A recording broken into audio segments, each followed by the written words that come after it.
Hello बच्चों, शुरू करते हैं आज की क्लास। आज हम लोग पढ़ने वाले हैं 12th का इकोनॉमिक्स चैप्टर फर्स्ट।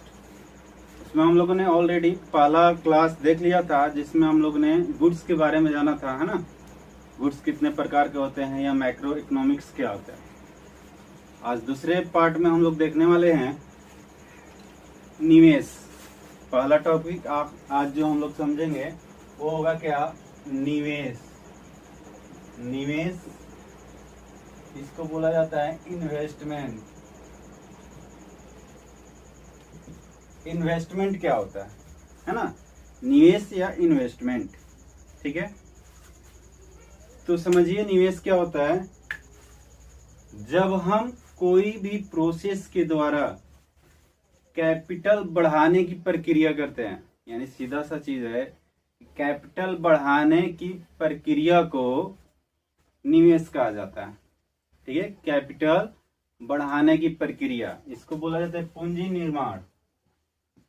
पूंजी निर्माण की प्रक्रिया।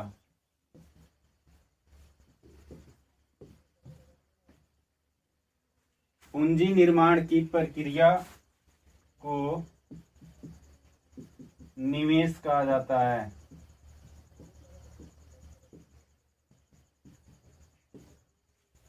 पूंजी निर्माण की प्रक्रिया ना, फॉर्मेशन ऑफ कैपिटल। इसको सिंपल इंग्लिश में देखा जाए तो formation of capital. Formation of capital क्या कहलाएगा, निवेश कहा जाएगा। एक सिंपल सा उदाहरण के तौर पे समझिए कि अगर हमारे पास कोई दुकान है या फैक्ट्री है जिसमें कुछ मशीनें लगी हुई हैं, उससे हमारा उत्पादन हो रहा है। जैसे मान के चलिए हमने 5 लाख रुपया लगाकर, है ना, 5 लाख रुपया लगाकर कोई एक एम्पायर खड़ा किया, है ना, कोई एक बिजनेस शुरू किया, उसमें मशीन भी है। हमने कुछ दिनों के बाद क्या किया कि 1 लाख रुपया का एक और मशीन लगाया। तो ये मशीन हम लोग क्यों लगाए, क्योंकि उससे हम लोग क्या करें, इनकम को बढ़ा सके, अपनी पूंजी को बढ़ा सके, जो हमारा प्रोडक्शन है उसमें तेजी आ सके, जिससे हमारा क्या हो, इनकम ज्यादा हो सके। तो ये जो होगा हमारा निवेश होगा। 1 लाख रुपए क्या होगा, निवेश। पहले हमने कितना किया था, 5 लाख रुपया कोई भी बिजनेस शुरू किया था, निवेश लग करके 1 लाख उसमें और लगा दिया, तो अब हमारा निवेश जो होगा वो कितना हो जाएगा, 6 लाख रुपया। ठीक है, इसको बोला जाता है निवेश, जिससे हम लोग क्या करते हैं, पूंजी बढ़ाते हैं और उससे क्या करते हैं, इनकम कमाते हैं। ठीक, ये अगर घर पे यूज करोगे तो इसको निवेश नहीं कहा जाएगा। जैसे एक वाशरमैन जो है वॉशिंग मशीन को दुकान पे ले गया, ठीक है, तो उसका इन्वेस्टमेंट हुआ, निवेश हुआ, उससे वो पैसा कमाएगा। ठीक है, लेकिन वही वॉशिंग मशीन अगर हम घर पे लाते हैं तो हमारा क्या होगा, निवेश नहीं होगा, एक खर्चा होगा, जिससे हम अपनी जरूरत को क्या करते हैं, पूरा करते हैं। ठीक है, अब देखते हैं कि निवेश कितने प्रकार के होते हैं, है ना।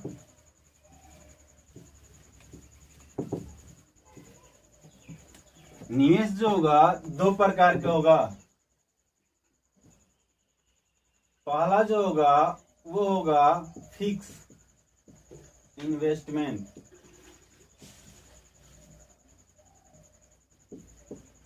स्थिर निवेश।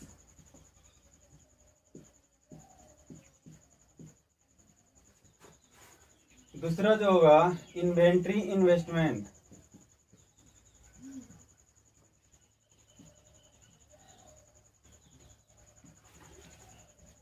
इसको बोला जाता है मल सूची निवेश।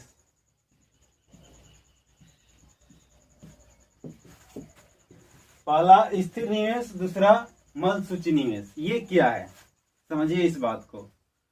तो स्थिर निवेश को क्या कहा जाता है, लॉन्ग टर्म एसेट्स, है ना, यानी बहुत दिनों के लिए उस पूंजी को हमने निवेश किया है। जैसे एग्जाम्पल के तौर पे समझिए, है ना।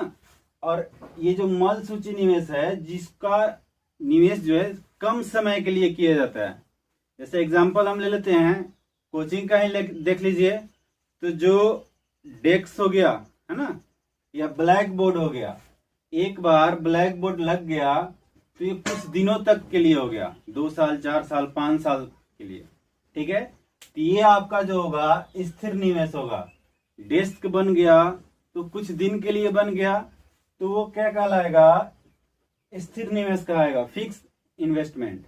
लेकिन अगर इस मार्कर की बात करें तो ये चल रहा है, कुछ दिन में खत्म हो जाएगा, इसमें जो स्याही है वो खत्म हो जाएगा, तो ये जो है इन्वेंट्री इन्वेस्टमेंट है, कुछ दिनों के लिए है, फिर खत्म हो जाएगा, दूसरा आएगा, फिर खत्म होगा, तीसरा आएगा, ऐसे चलते रहेगा। तो इसको बोला जाता है इन्वेंट्री इन्वेस्टमेंट। समझ रहे हैं बात?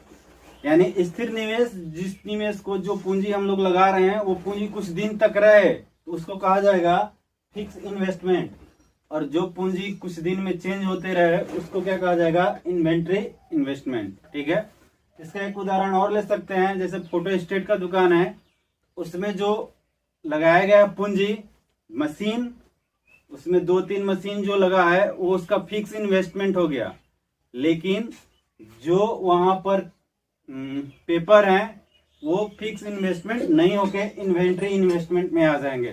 ठीक, अब चलते हैं नेक्स्ट टॉपिक पे।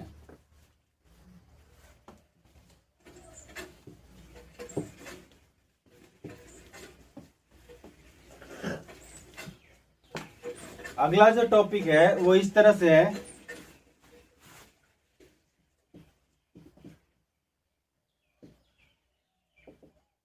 डेप्रिसिएशन। इसको बोला जाता है मूल्य ह्रास। मूल्य ह्रास क्या है? मूल्य ह्रास क्या होता है? ठीक है, तो इसको एक एग्जाम्पल के तौर पे समझिए कि अगर हम कोई भी वस्तु खरीदते हैं या कोई भी इन्वेस्टमेंट करते हैं कहीं पे, जैसे हमने बाइक ही खरीद लिया, 80,000 का कोई बाइक खरीदा, ठीक है। अब इस बाइक को हम कुछ दिन यूज करने के बाद, यानी 2 साल या 1 साल यूज करने के बाद, इसको हमने क्या किया, 50,000 पर बेच दिया। ठीक है, कितने पर बेच दिया? 50,000 पे बेच दिया। तो ये बताइए इसमें कितनी की कमी आ गई? तो आप देखोगे कि 30,000 की कमी आ गई। ठीक है, कितनी की? 30,000 की। तो ये जो कमी होता है इसको बोला जाता है मूल्य ह्रास। क्या बोला जाएगा? मूल्य ह्रास। समझ लीजिए बात को कि जब भी हम कोई वस्तु यूज करते हैं और कुछ दिन यूज करने के बाद उसको क्या करते हैं, हटा देते हैं, तो वो जितना कमी आता है उसको बोला जाएगा मूल्य ह्रास। इसका फॉर्मूला होता है ग्रोस इन्वेस्टमेंट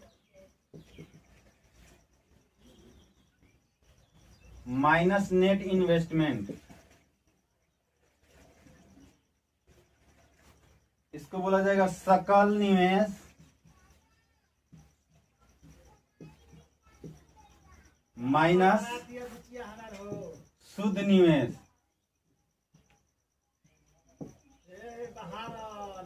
सकल निवेश माइनस शुद्ध निवेश, इसको यही बोला जाएगा। ठीक है, अब देखिए क्या होता है, अगर हम कोई वस्तु जिस मूल्य पे खरीदते हैं उसको बोला जाता है सकल निवेश, और जिस दाम पे कुछ दिन यूज करने के बाद बेच देते हैं उसको बोला जाता है शुद्ध निवेश। तो ये आपका फॉर्मूला हो गया इसका। ठीक है, इसको एक बार फिर से समझ लीजिए, जब भी हम कोई वस्तु खरीदते हैं, कुछ दिन उसको यूज करते हैं, फिर उसको हटा देते हैं, तो उस पीरियड में जितना मूल्य में गिरावट आ जाता है उसको बोला जाता है मूल्य ह्रास। ठीक है, एकदम सिंपल सा चीज है। चलिए अगला टॉपिक देखते हैं।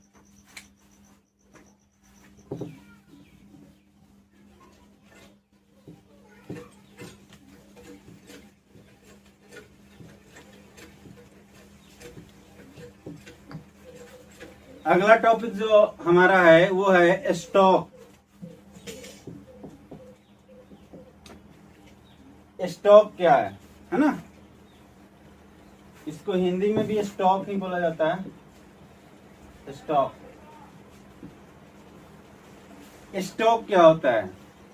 सिंपल सा चीज कि हम किसी भी चीज को अगर एक टाइम पे, निश्चित टाइम पे कैलकुलेट कर लें, मेजर कर लें, उसको बोला जाएगा स्टॉक। इसका डेफिनेशन देखोगे होता है किसी भी या जिसे निश्चित समय या बिंदु पर मापा जा सके, उसको बोला जाता है स्टॉक। जिसे निश्चित बिंदु पे मापा जा सके उसको बोला जाएगा स्टॉक। जैसे मान के चलिए कि निश्चित बिंदु क्या होता है उसको समझिए। तो कोई बोल दिया कि 7:10, तो एक फिक्स टाइम हो गया कि 7:10 हो रहा है, या 9:45 या 10 बजे, तो ये फिक्स टाइम हो गया। अब अगर कोई पूछ दे कि 10 बजे आपके पास कितने रुपए थे, तो आप बोलिएगा 10 रुपया, 20 रुपया, 25 रुपया, तो आपका स्टॉक हो गया कि 10 बजे तक आपके पास उतना रुपया है ना। या 10 बजे आपके किचन में कितना आलू है ना, कितना सब्जी है, कितना शुगर है, जैसे 3 kg शुगर है, तो उसको बोला जाएगा कि आपके पास 3 kg शुगर का स्टॉक है। और एक होता है फ्लो। फ्लो का मतलब हुआ प्रवाह, ठीक है। फ्लो का मतलब प्रवाह। प्रवाह वो चीज होता है जो एक समय व अवधि में, है ना, पीरियड ऑफ टाइम में मापा जाए, जिसे समय अवधि में मापा जा सके, ठीक है। जैसे मान के चलिए स्टूडेंट्स रहते हैं बाहर, उनको पॉकेट खर्चा मिलता है 5,000, 8,000, 10,000, जो भी एक मंथ का। तो ये एक मंथ में उसको खत्म करते हैं, या एक मंथ तक इसका यूज होता है, एक मंथ तक जाता है। तो एक पीरियड ऑफ टाइम नहीं, ये पीरियड ऑफ टाइम हुआ, इसको बोला जाएगा प्रवाह। एक चीज और समझ लीजिए कि एक निश्चित बिंदु पे नहीं मापा जा सकता है। 7:10 पे आप नहीं कह सकते हैं कि ये हुआ, या ये नहीं कह सकते हैं कि 8 बजे हमारा इतना खर्चा हुआ, ऐसा नहीं होगा। एक पीरियड में चलता है, इसलिए इसको बोला जाता है फ्लो, प्रवाह। या सिंपल सी भाषा में कहें तो यह जो है स्टॉक स्थिर वस्तुओं के लिए यूज होता है। स्थिर वस्तु के लिए यूज होता है, और ये गतिशील के लिए यूज होता है। गतिशील के लिए इसका प्रयोग किया जाएगा, ठीक है। ये समझ में आ रहा है बात। इसको एक और एग्जांपल से समझते हैं कि अगर कोई पानी लीकेज कर रहा है टंकी से, ठीक है, टंकी में 100 लीटर आपका पानी है, तो वो आपका क्या हो जाएगा, स्टॉक हो गया। आपके पास 100 लीटर पानी का स्टॉक है, लेकिन किसी नल द्वारा वो निकल रहा है, तो वो क्या होगा, प्रवाह। क्योंकि आप यह मेजर नहीं कर सकते हैं कि 7 बजे वो कितना पानी निकला, है ना, ये नहीं हो सकता है। 7 बजे तक कितना पानी निकला ये मेजर कर सकते हैं, लेकिन एकदम फिक्स टाइम पे 7 बजे ही कितना पानी निकला ये आप उसको माप नहीं सकते हैं। जैसे जितने भी यूनिट्स में चीजें होती हैं, ठीक है, जैसे किलोमीटर पर आवर, मीटर पर सेकेंड, ये जो होगा वो आपका फ्लो को दर्शाता है। क्या दर्शाता है, फ्लो को। क्योंकि ये जो है 1 घंटा में डिस्टेंस तय कर रहा है ना, एक फिक्स टाइम पे नहीं, 1 घंटा चलेगा लगातार तब इतना डिस्टेंस तय करेगा, ये सूचित कर रहा है इसको, ठीक है। तो ये आपका स्टॉक हुआ और ये फ्लो हुआ। बहुत इंपॉर्टेंट है एग्जाम के पॉइंट ऑफ व्यू से, इसको समझ लीजिएगा। चलते हैं आगे, देखते हैं क्या है।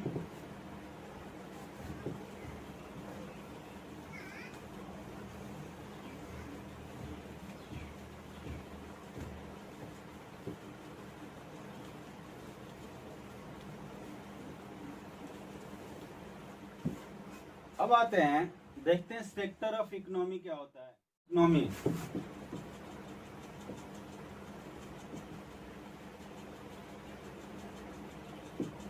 अर्थशास्त्र के क्षेत्र कौन कौन से होते हैं, ठीक है। पहला जो क्षेत्र होता है वो होता है हाउस होल्ड। हाउस होल्ड, इसको बोला जाता है परिवार क्षेत्र। दूसरा जो होता है प्रोड्यूसर, इसको बोला जाता है उत्पादक। तीसरा जो होता है गवर्नमेंट होता है, सरकारी। और चौथा जो होगा वो होगा फॉरेन, विदेशी। ये चार क्षेत्र जो है हमारे अर्थव्यवस्था में काम करते हैं, इकोनॉमिक फील्ड में ये चार क्षेत्र जो है कार्य करते हैं। पहला हाउस होल्ड, दूसरा प्रोड्यूसर, तीसरा गवर्नमेंट, चौथा फॉरेन, यानी पारिवारिक क्षेत्र, उत्पादक क्षेत्र, सरकारी क्षेत्र और विदेशी क्षेत्र। ये मिलकर पूरे अर्थव्यवस्था को चलाते हैं, ठीक है। तो हम लोगों को बेसिकली इसमें दो ही पढ़ना है। 12th के सिलेबस में लगभग दो ही हैं जिसको हम लोगों को पढ़ना है, एक हाउस होल्ड और दूसरा प्रोड्यूसर। इससे रिलेटेड क्या क्या चीजें हो सकती हैं आइए उस पर देखते हैं।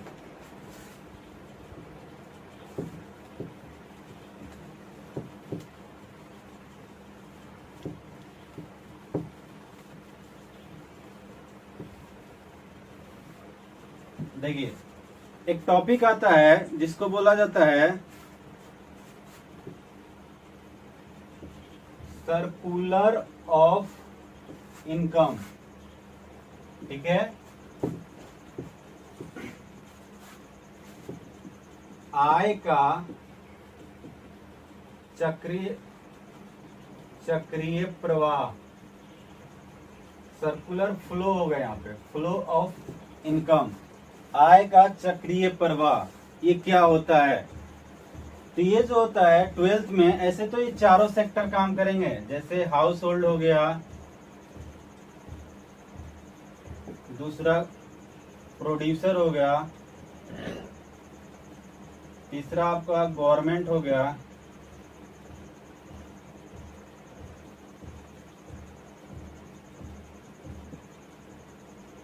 और चौथा फॉरेन हो गया। ये चारों सेक्टर मिल के काम करेंगे। अगर ये दो एक साथ काम करते हैं तो 2 सेक्टर फ्लो कहलाएगा, 3 मिल के करते हैं तो 3 सेक्टर फ्लो कहलाएगा, और चारों मिलकर करते हैं तो 4 सेक्टर फ्लो कहेगा।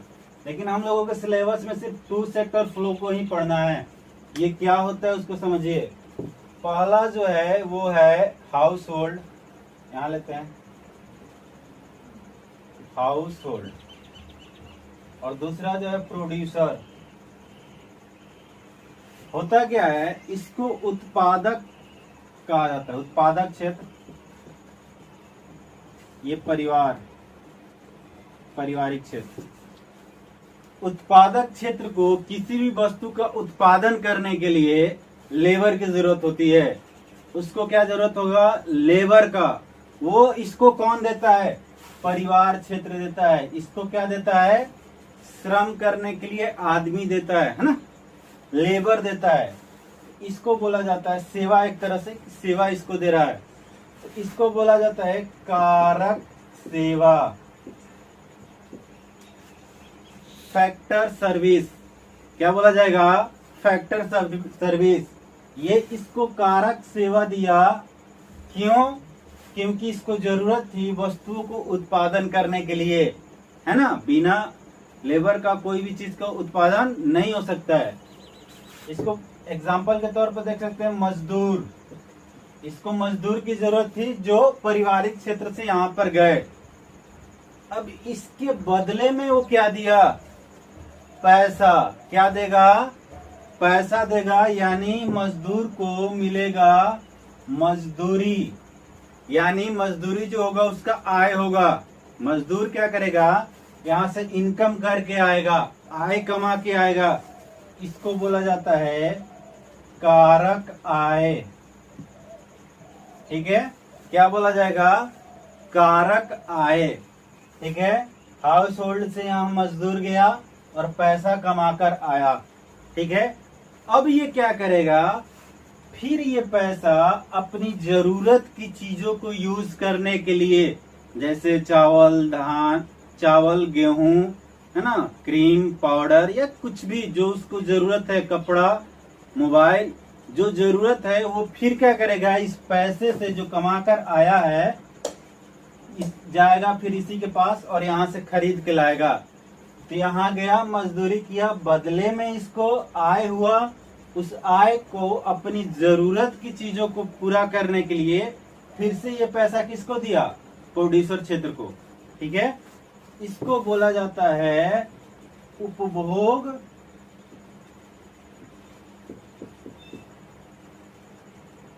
व्यय,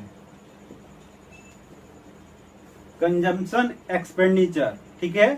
ये उपभोग व्यय हुआ, वो खर्च किया अपने उपभोग की वस्तुओं को, तो कहाँ चला गया, यहाँ पर। और इस पैसे के बदले में ये क्या किया, यहाँ से देगा क्या, या तो वस्तु देगा, वस्तु खरीद के लाएगा, या सेवा लेगा, ठीक है। इस उपभोग के बदले वो क्या किया, वस्तु लिया, नहीं तो सेवा लिया।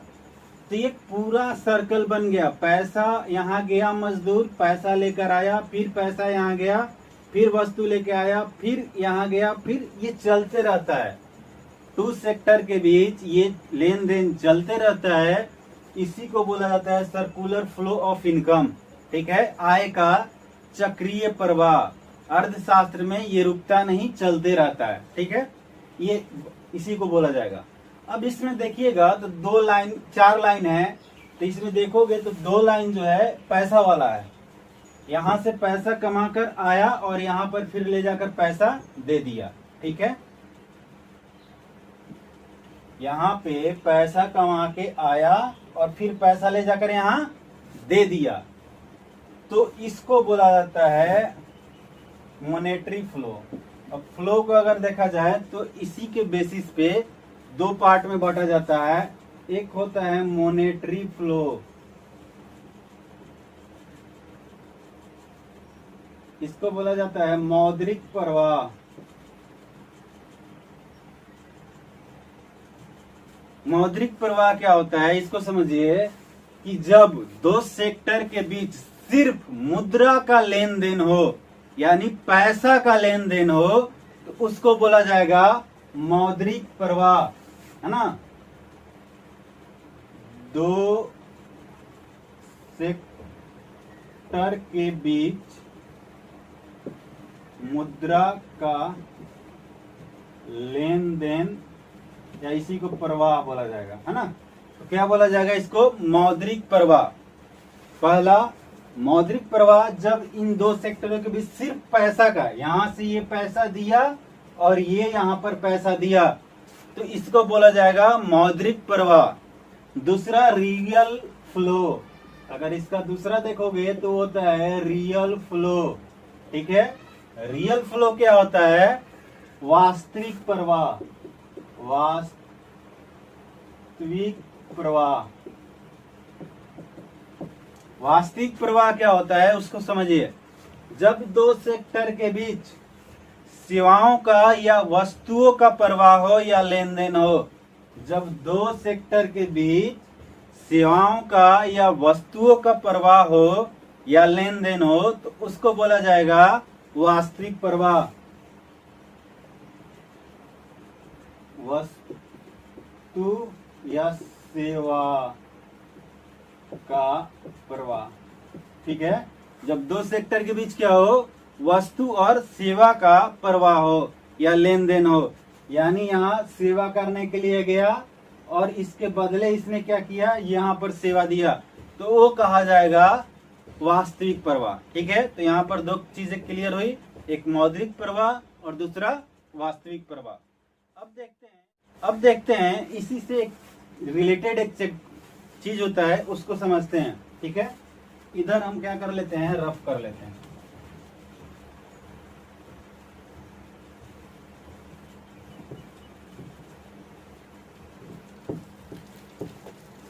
समझिए, यहाँ पर एक है हाउस होल्ड, ठीक। और मान के चलिए यहाँ पर है प्रोड्यूसर, यहाँ पर वस्तुओं का और पैसा का लेन देन चलता रहता है। इसके पास से सेवा यहाँ आएगा, इसके बदले पैसा मिलेगा, फिर अपनी उपभोग की वस्तुओं को पूरा करने के लिए यहाँ पैसा दे के वस्तु को ले जाएगा। ये रेगुलर चलते रहता है।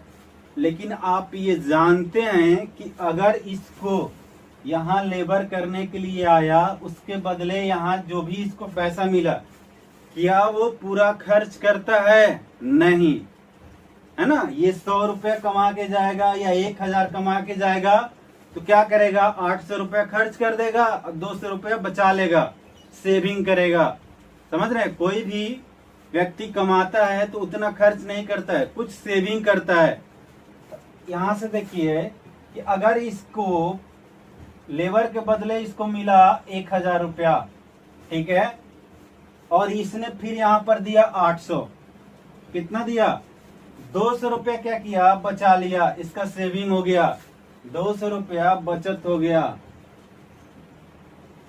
फिर ये 800 यहाँ पर जाएगा, उसमें से वो कुछ बचा लेगा, 800 फिर गया, वो क्या किया? 800 में से 600 यहाँ दिया और 200 बचा लिया, बचत कर लिया, ठीक है। फिर ये 600 यहाँ जाएगा, उसमें से 200 बचत कर लेगा। तो ये जो हो रहा है, यहाँ से पैसा निकल रहा है, जो पूंजी है उसमें से निकल रहा है, उसको बोला जाता है क्षरण। क्या बोला जाएगा? क्षरण, या इसको लीकेज बोला जाता है। क्या बोला जाता है? लीकेज। समझ रहे हैं बात? जो पैसा यहाँ से निकल रहा है उसको बोला जाता है लीकेज। अब जो पैसा निकल गया तो इसकी भरपाई कौन करता है?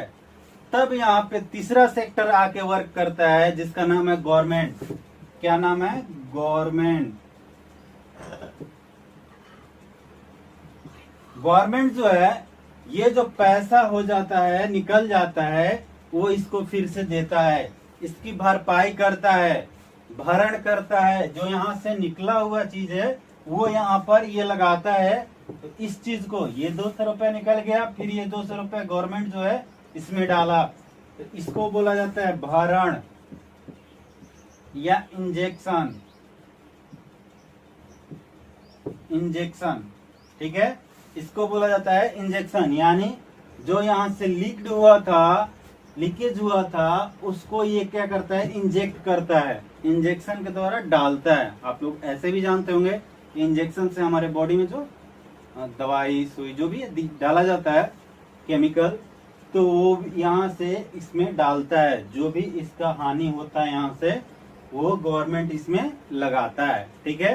तो यहाँ पर आके तीसरा सेक्टर भी काम करने लगता है, ठीक है। तो ये आज का क्लास था, जिसमें हम लोगों ने जो देखा इन्वेस्टमेंट क्या होता है, टाइप ऑफ इन्वेस्टमेंट देखे, फिर है सेक्टर ऑफ इकोनॉमी देखे, है ना, सर्कुलर फ्लो ऑफ इनकम देखे, लीकेज देखे, और इंजेक्ट यानी क्षरण और भरण भी देखे। ये इतना टॉपिक था पहला चैप्टर का, ठीक है। मेन जो पॉइंट था उसको हमने डिस्कस किया है, बाकी आप बुक से थोड़ा बहुत देख सकते हैं उसमें, ठीक है। मिलते हैं अब अगले चैप्टर के साथ, अब दूसरे चैप्टर के साथ। तब तक के लिए धन्यवाद।